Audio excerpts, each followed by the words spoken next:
Olá, muito boa tarde para você, ótima semana, tudo bem, Badá? Boa tarde. Bem, boa tarde. Podia estar melhor, né? Podia estar melhor. Mas que nada. Melhor. Pois é, o Felipe mostrou agora aí a Arena Condá, a gente fica triste, né? Não deu novamente para a Chapecoense, o Verdão vencia o Atlético Goianiense, mas em um pênalti bem polêmico, cedeu um empate no fim da partida.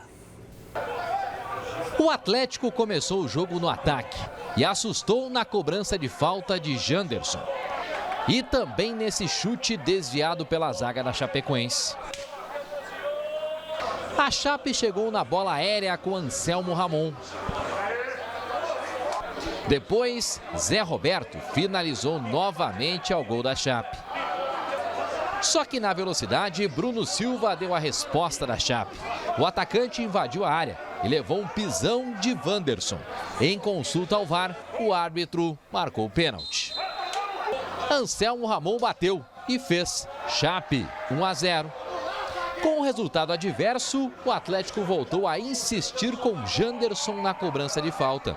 Nesse lance, Zé Roberto foi travado na hora certa por Matheus Ribeiro. Inclusive, Matheus Ribeiro fez o goleiro Fernando Miguel trabalhar. O segundo tempo foi todo dos goianos. André Luiz perdeu essa grande oportunidade. Zé Roberto assustou novamente.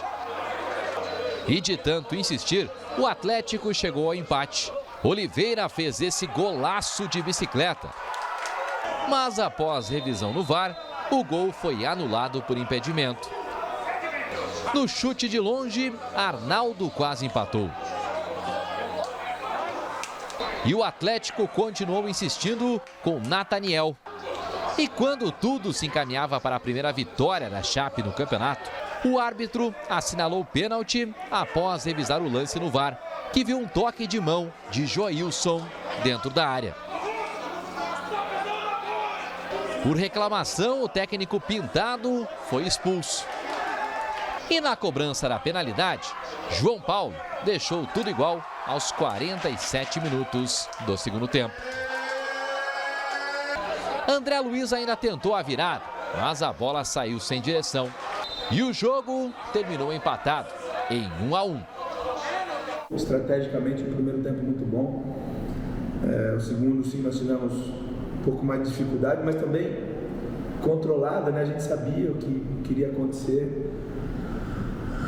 E por, mais uma vez, por incompetência de um profissional que trabalha num jogo de futebol, a gente não sai com o resultado que a gente queria. Pois é, Badá.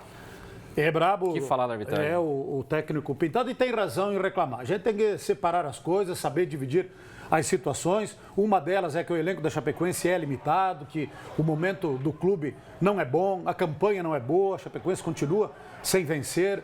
Apenas 6 pontos em 17 partidas disputadas, isso aí a gente não questiona. Preparo físico não é o ideal também, já se passaram 4 treinadores, 4 preparadores físicos, falta sequência de trabalho na Chapecoense, isso aí é uma situação. Agora, outra situação é a arbitragem. Colocaram um juvenil, colocaram um sono, que é a primeira vez, e tomara que seja a última, que esse cara, o sono não estava dando esse pênalti, tá na cara dele aqui onde é que ele está o sono, ó.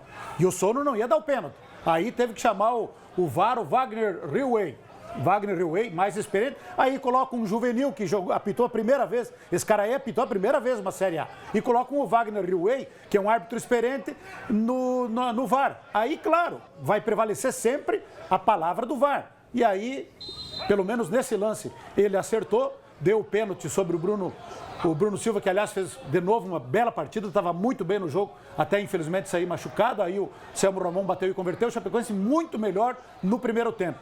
Muito melhor a Chapecoense do primeiro tempo, fez um bom primeiro tempo, venceu por 1-0 de forma merecida. Aí no segundo tempo, sim, o time, na minha opinião, recuou em demasia, o Atlético Goianiense cresceu no jogo, foi para cima, empurrou a Chapecoense para o seu campo de defesa, mas a Chapecoense estava conseguindo se segurar.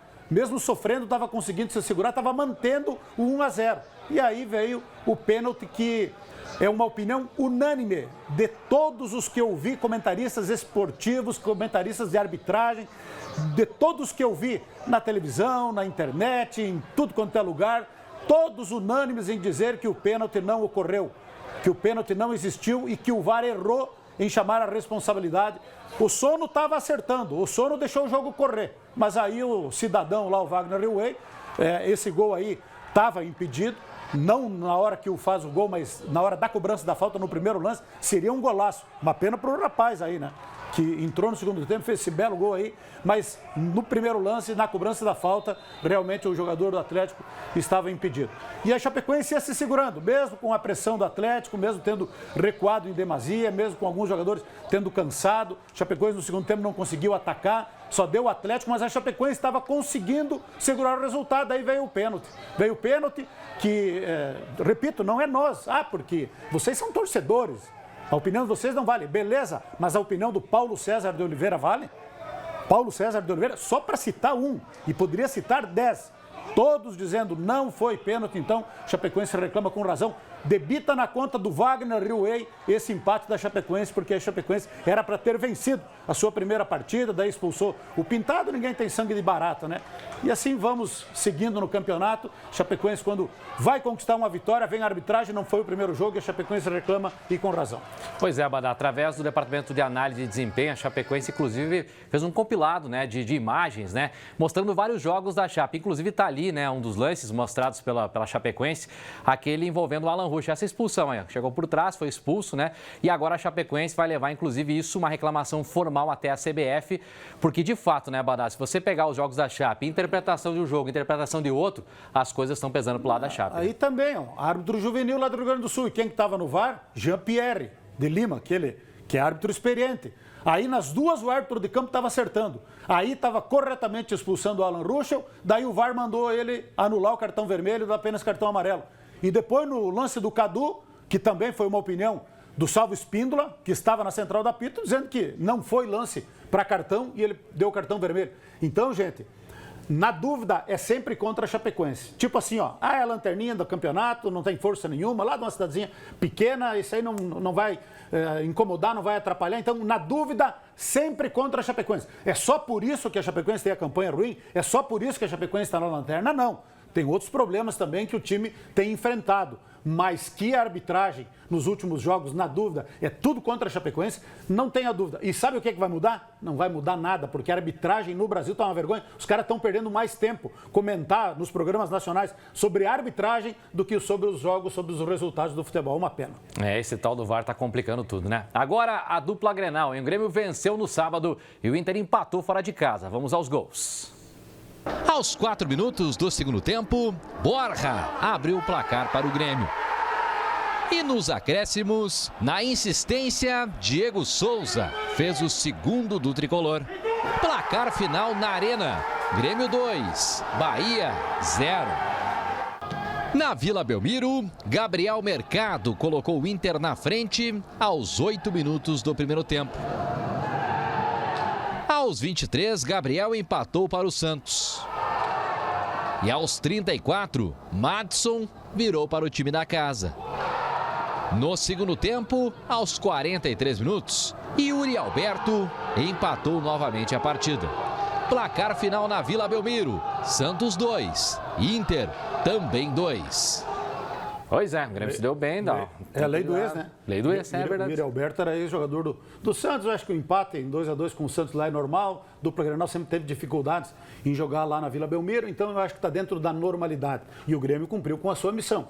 E das últimas partidas que eu vi o Grêmio jogar, essa foi a melhor. Uma atuação segura e inclusive nas alterações, nas substituições do Filipão. Dos últimos 4 jogos, o Grêmio ganhou 3, ainda está na zona de rebaixamento, mas dando uma animada no seu torcedor aí que pode deixar a zona de rebaixamento, quem sabe nas próximas rodadas não dá para se acomodar.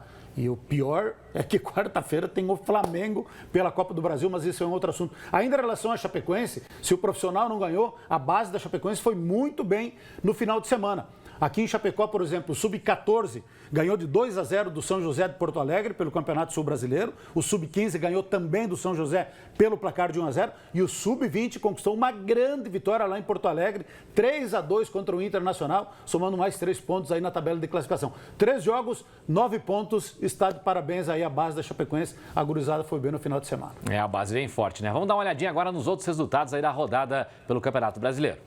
No sábado, Juventude e Fortaleza ficaram no empate em 1-1. No domingo, o Palmeiras perdeu em casa para o Cuiabá por 2-0. O Ceará ficou no empate com o Flamengo, em 1-1. O Atlético Paranaense perdeu em casa para o Corinthians por 1-0. E o Sport perdeu para o São Paulo, também por 1-0. Hoje, às 8 horas da noite, 2 partidas completam a rodada. Em São Januário, no Rio de Janeiro, tem Fluminense e Atlético Mineiro. E na Arena Independência, em Belo Horizonte, o América Mineiro enfrenta o Bragantino. Pois é, a gente viu os resultados, inclusive, né, bem lembrado aqui pela nossa Renatinha, que é torcedora do esporte, caiu Humberto Louser lá, né? Não foi? Entrou num acordo. Renata querida, não me leve a mal. Mas não foi por falta de aviso para o Humberto Louser. Humberto Louser, ele deixou a Chapecoense no meio do Campeonato Catarinense. Foi falado aqui, olha que a situação lá está complicada, a situação está difícil. Tanto é que o presidente, o Bivar, que contratou o Humberto Louser, uma semana depois renunciou ao cargo, aí assumiu uma outra diretoria e aí muda tudo e o time, o ano passado, escapou nas últimas rodadas do rebaixamento, um ambiente muito pesado lá no Sport Recife, que é um gigante, eu já tive lá, é uma grande estrutura, mas é um clube que vive momentos também de dificuldade. E o Humberto Louser aceitou o desafio e acabou esse ciclo, por enquanto, não com um acordo. Humberto Louser é mais um técnico que está à disposição do mercado. Vamos dar uma olhadinha aqui na classificação, Badá. Eu não gosto de olhar a classificação, mas tá aí, ó. Atlético Mineiro líder, 37 pontos. Eu estava comentando até com o Felipex aqui. Se a gente inverter essa lógica da tabela, pelo menos a gente fica em primeiro, né, Badá? Chapecoense é a última colocada, 6 pontinhos ganhos. Tá feia a coisa pro nosso Verdão, hein? Meu Deus do céu, Badá. Nada a declarar sobre a classificação. Não adianta, o momento é ruim, a campanha é ruim, né, cara? A gente fica triste em ver a Chapecoense nessa situação aí. Muitos torcedores tristes, chateados, revoltados, o outro tirando onda, né? Então, não adianta. É o momento ruim da Chapecoense, né? E a gente espera que em algum momento venha essa primeira vitória. Próxima oportunidade é domingo contra o próprio Sport Recife, né? Então, o negócio é continuar trabalhando e, né, tentando buscar soluções para fazer uma campanha mais digna e sair, né, dessa situação tão ruim que está a Chapecoense na tabela de classificação. Para a gente fechar as informações agora, então, destacar o futsal, hein? O Joaçaba venceu o Moarama por 3-2 na tarde deste domingo no centro de eventos lá da Unoesc. Inclusive pela Liga Nacional, vão dar uma olhadinha nos gols aí. Logo no início do primeiro tempo, Ian abriu o placar para o Joaçaba Futsal, 1-0. Dudu igualou para o adversário pouco antes do intervalo, 1-1. Na segunda etapa, o Joaçaba ampliou com o Ernesto e depois com o Juninho Mota, 3-1 Joaçaba Futsal. No finalzinho da partida, Dudu descontou outra vez para o Moarama.